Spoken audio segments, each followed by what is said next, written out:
reason we have this immigration problem, and I don't mean the one that Donald Trump defines as a problem or that others define as a problem on the far right who are reactionary, the Minutemen at the border.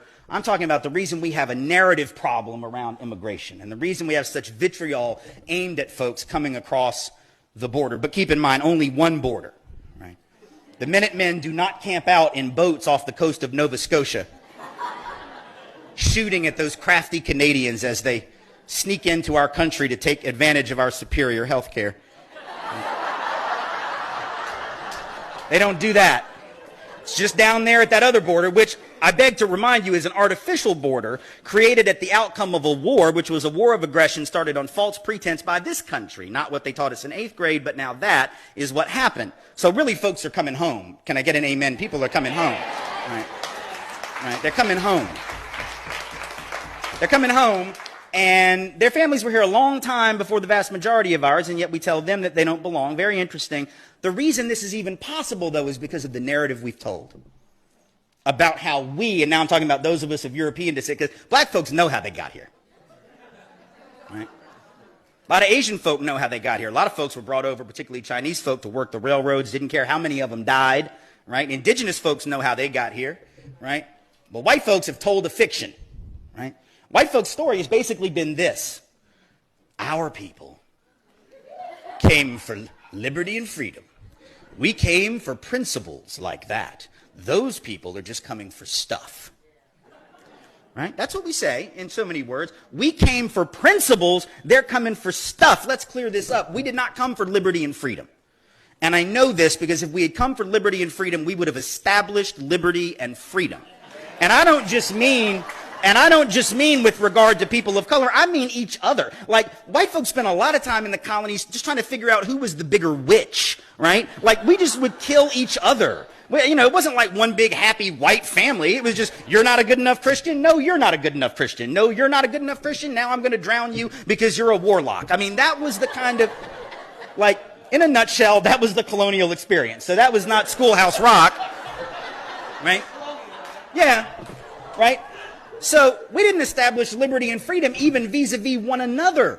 Let's be honest, we came for stuff. We came for stuff like opportunity, stuff like land, stuff like the ability to survive because things weren't working back home. Like, we need to be honest about, like, our people were the losers of Europe. And I don't mean that, I'm not trying to be judgmental or harsh, I'm just being honest. Like when Donald Trump says Mexico's not sending their best, okay, you think England sent their best?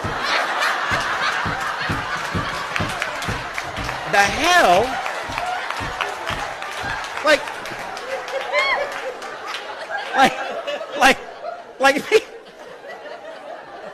y'all like that?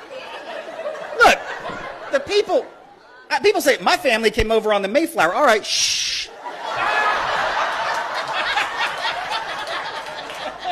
Why are you bragging, Buttercup? That is not... I don't know who was on the Mayflower, but I know who wasn't. The king. The king was not on the Mayflower. Nobody the king wanted to keep around was on the Mayflower. But we have this fictional narrative. It's almost like we believe sometime around 1642 there was a British father somewhere in England that got his family together around the fireplace in the morning and said, all right, here's the thing. I know we're doing pretty well. Like, we got this big castle. We got all this gold. I know, it's brilliant, right? It's fantastic. We were at the King's Palace last week. Kids, you remember you played with his children out in the garden? Wasn't that great? Yeah. I know, it was amazing, wasn't it? It was great. Listen, that's all fine and good, but Daddy has an idea. My idea is as follows. Keep up, please. Keep up. Gather all your things. Not all of your things. We have a lot of things because we're doing really well. We're rich. We're powerful. Just gather up like a basket full of stuff, and we are going to get on a big boat. And by that, I mean a rickety old ship. Like, I don't even know if it's seaworthy. Like, it might sink.